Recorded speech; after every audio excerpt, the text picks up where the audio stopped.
Stop scrolling and listen for 1 second. Because what just happened on the global stage is the kind of event people look back on and say, that was the moment everything changed. And you deserve to understand it before the rest of the world catches up. Right now, a financial earthquake is ripping through global markets, hitting Japan first, but the aftershocks, they're coming for everyone. Ask yourself this: if one move from China can shake currencies, rattle governments, and send investors running, what does that mean for your savings, your job, your future? You need to know this now, not later. Because this isn't fear-mongering, this is the world shifting in real time. Stay right here, because I'm about to break it all down. What China did, why the G7 was blindsided, and how this new financial divide could reshape the next decade. Get ready, because it all begins with this yen freefall sparks global panic. As China unveils shock financial pivot, yen freefall sparks global panic as China unveils shock financial pivot. And if that line alone doesn't jolt you, what follows will. Because this isn't just another market hiccup or a currency wobble. This is a full-blown rupture in the global financial storyline. And it's unfolding with the speed and force of a system hitting its breaking point. You need to understand what just happened, why it's happening now, and why the shockwaves aren't stopping at Japan's borders. They're rolling outward, fast, and the world is scrambling to catch its breath. The yen didn't decline. It fell off a cliff. 1 minute, the currency was holding its fragile ground. The next minute, traders were staring at screens that looked like a vertical drop. Phones lit up, algorithms tripped, desks froze. For a split second, no one quite believed what they were looking at. Then everyone believed it all at once. The sell-off accelerated not because investors wanted out, but because they had to get out. What triggered the stampede wasn't a local misstep or a policy tweak. It was something bigger, louder, and more system-shaking. China's shock financial pivot, launched without warning and aimed directly at the architecture the G7 has relied on for decades. Here's what China did. It flipped the script. Beijing didn't just criticize the US-led financial order. It activated an alternative path, a parallel settlement network designed to operate outside Western dominance. That alone would have rattled nerves. But doing it overnight, in coordination with key partners, and packaging it with a blunt message about structural dependence, was a calculated strike at the psychological core of the global market. Investors don't panic because of ideology. They panic because of instability. And China's move instantly reframed the global playing field from predictable to uncertain. Japan became ground zero. The yen is deeply intertwined with the very system China decided to challenge. When Beijing signaled that it was no longer willing to play inside the G7-controlled sandbox, the foundation under Japan's currency started to crack. The yen is built on assumptions: dependable dollar liquidity, smooth regional trade flows, and a geopolitical balance that, while tense, was at least stable. China's pivot yanked one of those pillars loose. The reaction was immediate. Money doesn't wait to see how events unfold. It moves the moment it senses risk, and it moved out of Japan at a pace reminiscent of crisis-era sell-offs. Now layer in the next blow, Beijing's currency offensive blindsides G7. Japan takes first hit. You want to understand the force behind this moment? It's not just financial, it's strategic. Beijing didn't just roll out new currency agreements, it rolled out leverage. For years, China has been building bilateral trade channels, stockpiling gold, signing cross-border settlement deals, and developing financial infrastructure that doesn't depend on Western approval. Most people treated this as long-term posturing. It wasn't. It was preparation. The G7 was blindsided not because they weren't watching China, but because they didn't believe China would pull the trigger this fast. And they certainly didn't expect China to wrap that trigger pull in a warning aimed straight at their core. Your system is fragile, your influence is not guaranteed, and we're no longer waiting for permission to rewrite the rules. Japan took the first hit because it's positioned at the fault line. It's a U.S. ally, an economic powerhouse, and a country whose stability reinforces the credibility of the G7 financial frame. When that frame cracked, the yen absorbed the initial shock. Behind the scenes, emergency calls lit up across ministries, banks, and trading floors. Officials struggled to project reassurance while privately confronting the reality that the old assumptions may no longer apply. Japan's central bank was forced into triage mode: buy bonds, tighten liquidity, calm markets, counter speculation, stabilize the currency, anything to slow the freefall. But you can't stop a structural panic with surface-level tools. You can only slow it. The truth is, markets are reacting not to what Japan controls, but to what China set in motion. And that's the part no one wants to say out loud. This is the start of a larger shift. China isn't just stepping outside the G7 framework. It's presenting an alternative that other countries might actually join, not out of ideology, but out of opportunity. Because when a dominant system shows cracks, the incentive to explore new options skyrockets. That's what makes this moment so dangerous for the G7 and so destabilizing for Japan. The yen collapse isn't simply a market reaction. It's a referendum on the durability of a financial order that has gone unchallenged for decades. Meanwhile, inside trading firms, analysts started ripping up their models. Nothing made sense anymore. Indicators that normally move slowly were swinging wildly. Safe haven flows weren't behaving like safe haven flows. Correlations were breaking. Large funds, the ones usually calm in crises, began trimming exposure quietly at first, then aggressively. When big money retreats, it's never about emotion. It's about fear of structural change. That's the emotional punch of what's happening right now. This isn't just volatility, it's transition. And transitions don't feel orderly, they feel like chaos. They feel like a sudden storm tearing through assumptions that felt permanent. They feel like currencies collapsing, governments scrambling, and investors staring at screens wondering when stability comes back, or whether the definition of stability is being rewritten in real time. Japan didn't cause this crisis, but it's caught in the muzzle flash of a financial confrontation it cannot control. China didn't collapse the yen, but it lit the spark that exposed just how fragile the old order has become. And the G7 didn't expect to be this vulnerable this fast. To a country that spent years preparing for a moment exactly like this. That's why everyone feels the tension right now. The story isn't just the collapse, it's the shift, the repositioning. The emergence of a system where the US, Japan, and Europe are no longer the gravitational center of global finance by default. A system where a single move from Beijing can send currencies spiraling before breakfast in Tokyo. A system where everyone is suddenly being forced to adapt, whether they're ready or not. And that's what this moment is. A global wake-up call delivered through the violent fall of a single currency, amplified by a rival power that has decided it's done waiting. Japan's markets rattle as China declares end of Western financial dominance. And the tone coming out of Tokyo tonight isn't calm, measured, or diplomatic. It's shaken. Because when a major global power bluntly signals that the financial world you've operated in for nearly a century is no longer the default system, that's not a development.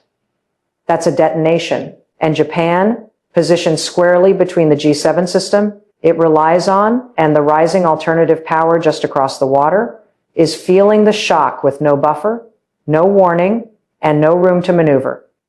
In the last 48 hours, Japan's markets have seen volatility that looks less like normal risk cycles and more like structural tremors. Stocks whipsawed, bond yields swung out of pattern, capital outflows accelerated with the intensity of people running from a burning building.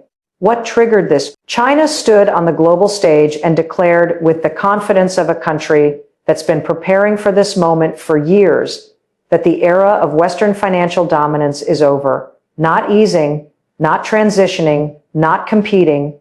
Over that statement alone would have rattled global confidence. But it didn't come alone. It came attached to new financial partnerships, new regional mechanisms, and a direct pivot toward a multipolar system where China is no longer a participant. It's a leader. Japan's markets weren't reacting to ideology. They were reacting to vulnerability. Because if the system Japan relies on loses gravitational pull, the markets immediately start asking, what fills the void? Who sets the rules? And how does Japan survive the pressure of a transition that it didn't ask for but can't avoid?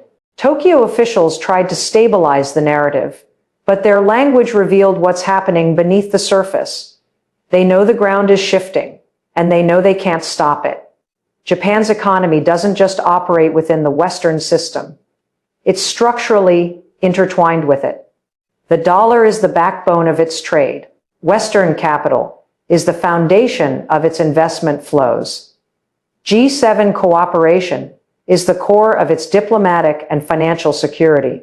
When China challenges that architecture, even indirectly, Japan becomes exposed at every joint. At the same moment, Japan was scrambling to control the fallout.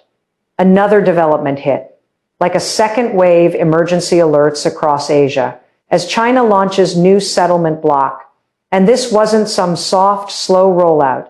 This was abrupt, coordinated, and unmistakably strategic. Several Asian and Middle Eastern nations, long frustrated with Western bottlenecks, long seeking alternatives, signed onto China's new cross border settlement framework within hours of the announcement. The speed was staggering. The message was unmistakable. There is now a viable alternative to the G7 financial system, and it's not theoretical anymore. Across Asia, governments were thrown into emergency consultations. Financial ministries scrambled to interpret the impact. Central banks triggered risk assessments. Because the truth is simple and uncomfortable. Once a parallel system becomes real, the rest of the world must decide fast whether to align, hedge, or resist. And each choice comes with consequences. Japan, caught between alliances and geography, felt that pressure instantly. This new settlement bloc threatens to siphon influence away from Western-led institutions, destabilize currency assumptions, and reorient trade patterns in ways that could leave Japan stranded on the wrong side of a global transition. Investors saw that risk, and they didn't wait for confirmation. They moved. Markets don't operate on patience. They operate on signals. China gave the strongest signal yet, and the ripple effects didn't stop with governments. Overnight, private banks across the region initiated high-risk protocol reviews. Multinationals began drafting contingency memos. Commodity traders reevaluated supply chains. Because if China's new settlement bloc gains momentum, the rules of international finance could split into two paths, one Western, one Sino-centric. And every major player will be forced to choose which stream they operate in. That choice becomes even more high stakes when you consider the scale of China's trade influence across Asia. Countries don't shift financial alignment lightly, but they do shift when the economic incentives become undeniable. Japan knows this, and that's why the reaction inside Tokyo is so intense. If the global financial world bifurcates, Japan's current position becomes a pressure cooker, and the markets are responding exactly like a pressure cooker behaves when the heat spikes. China's new settlement bloc isn't just an economic tool, it's a geopolitical instrument. It gives participating countries a way to conduct trade outside the reach of Western sanctions, Western oversight, and Western currency dominance. That alone is a tectonic threat to the G7's foundational leverage. Japan depends on that leverage. Its economic stability is built around that order. When that order is challenged, Japan can't simply pivot. It would require rewriting decades of economic strategy. And that's why the current market turbulence feels different. It's not jittery, it's existential. Investors aren't reacting to China's words. They're reacting to China's infrastructure. This new settlement system has been quietly developed, tested, and scaled behind the scenes for years. And now, at the moment when global confidence in Western dominance is already strained, China has pulled the cover off and said, "We're ready." Japan wasn't. And the markets are punishing that mismatch across Asia. Emergency alerts weren't symbolic. They were genuine. Countries began assessing energy exposures, currency reserves, commodity dependencies, and trade liabilities.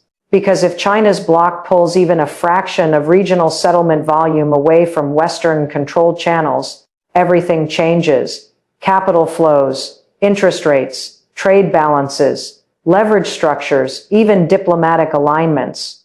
Japan, heavily dependent on energy imports and dollar-denominated trade, suddenly finds itself in a squeeze. If settlement begins shifting into non-dollar channels, Japan loses predictability. It loses pricing stability. It loses the advantage of being aligned with the dominant system. And while no one expects a full overnight shift, the fact that the shift is now possible and has begun changes the entire strategic landscape. Inside Japan, that realization is landing hard. This is why the markets are rattling. This is why the volatility is spiking. The financial world Japan built its assumptions on is showing visible cracks. China isn't waiting for permission. It's not negotiating. It's not pacing itself. It's moving with the confidence of a country that believes the future tilts in its direction. Japan is now forced into a moment of reckoning.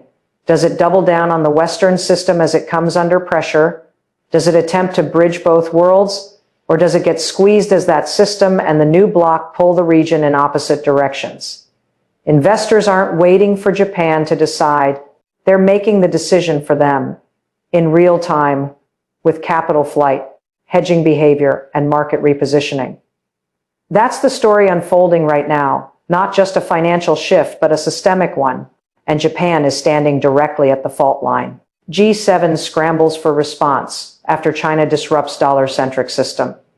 And the urgency behind the scenes is unmistakable.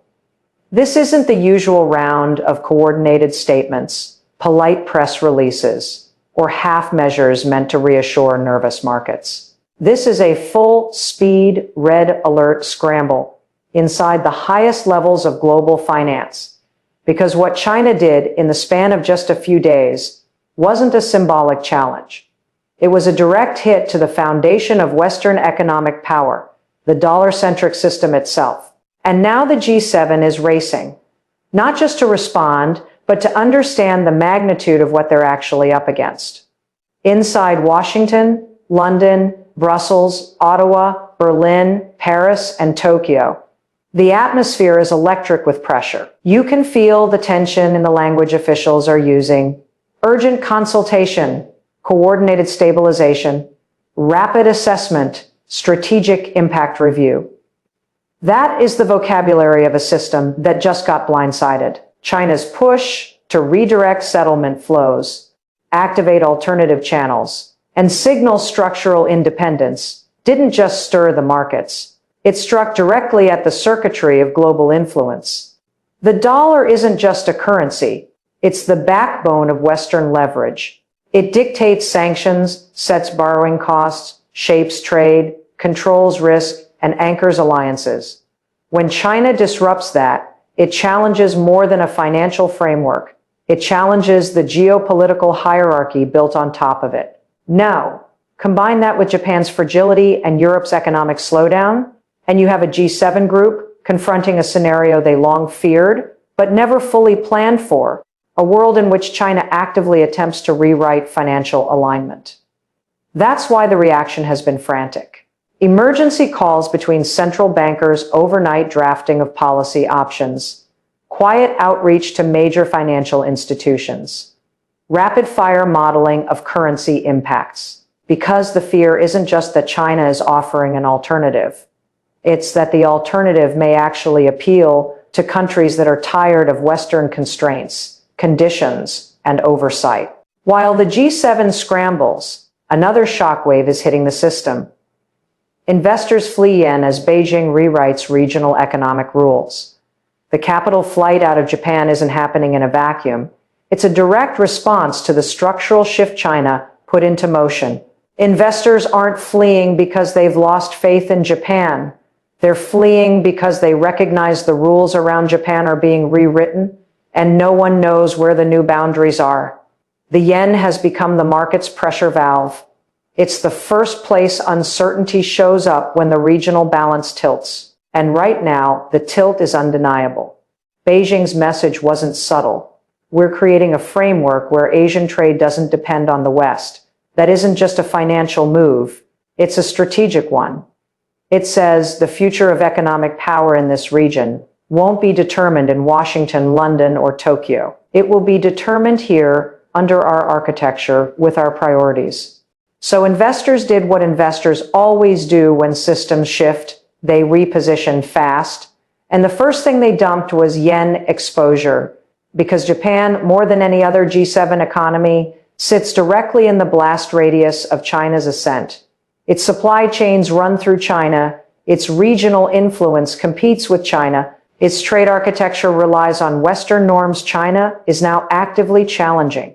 So when Beijing rewrites economic rules, Japan is the first to feel the ground move. But behind the financial movement is something deeper, fear of a reordering. For decades, the assumption was that the G7 system, dollar-driven, Western, governed, US anchored, was the unshakable core of global finance. Even crises didn't challenge that assumption. They reinforced it. But China's new settlement mechanisms and its push for a parallel architecture signal, something the markets are taking seriously. The unshakable may be shakeable after all. That's why G7 officials are scrambling. They're not just responding to volatility. They're responding to a challenge they cannot ignore.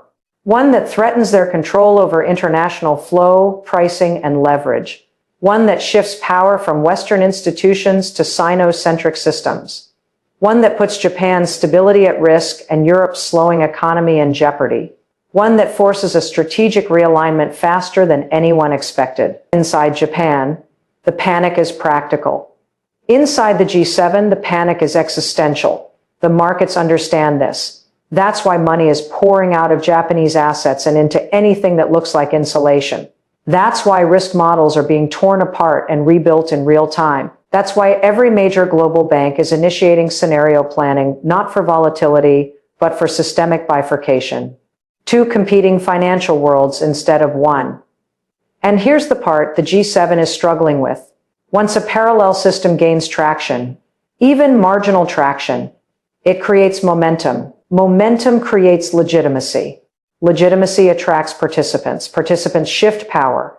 And power determines the next era of global finance. The G7 isn't just reacting to a crisis, they are reacting to the possibility that the global center of gravity is moving. And they're not the ones moving it. The yen collapse, the investor flight, the emergency meetings, these aren't the story. They're symptoms. The story is the shift underneath. The emergence of a world where China doesn't just challenge Western dominance. It constructs its own arena and pulls others into it. And right now, the G7 is racing to figure out whether they can contain that shift, slow it, or adapt to it before the balance of financial power tilts decisively in a new direction. New financial divide emerges overnight. China moves, Japan buckles as markets across Asia convulse under the weight of a system shifting in real time. Beijing's accelerated push for an alternative settlement network has split regional alignment, forcing investors to reposition instantly. Japan, anchored to the old order, took the first and hardest hit.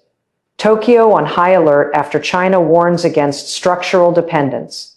On G7 as government officials scramble to assess the fallout. The message from Beijing was unmistakable: adapt or be exposed, and Japan just felt the front edge of that warning. Global markets shudder as China activates alternative currency network with traders dumping risk assets the moment Beijing confirmed its expanded settlement system is officially live. Shockwaves hit every major exchange as capital rushed to reprice a world no longer anchored to a single financial center. Japan's currency crisis marks first shockwave in China, led system reset as the yen reels from investor flight and policymakers scramble for stability. The message is clear: China isn't testing the system. It is replacing it. and Japan is absorbing the opening blow. So let's pull this together. China didn't just make a move, it detonated a global reset. Japan's currency crisis, the G7 scramble, the sudden rise of a competing financial system, these are not random events. They are warnings, signals, wake-up calls. You're living through a turning point, and the people who pay attention now are the ones who stay ahead later. This affects your world. The economy you rely on, the prices you pay, the stability you expect, and choosing to stay informed is choosing power in a moment when the rules are being rewritten. That's why we break it down exactly like this, clear, urgent, and real. This is USA World Reports, and we're here to make sure you're not left in the dark while the world changes around you. If this opened your eyes, don't keep it to yourself. Share it, hit like, drop your thoughts below, and subscribe to stay ahead of these global shifts. Join the community that refuses to be blindsided by world events. More breaking updates are coming, and you'll want to be here when they land.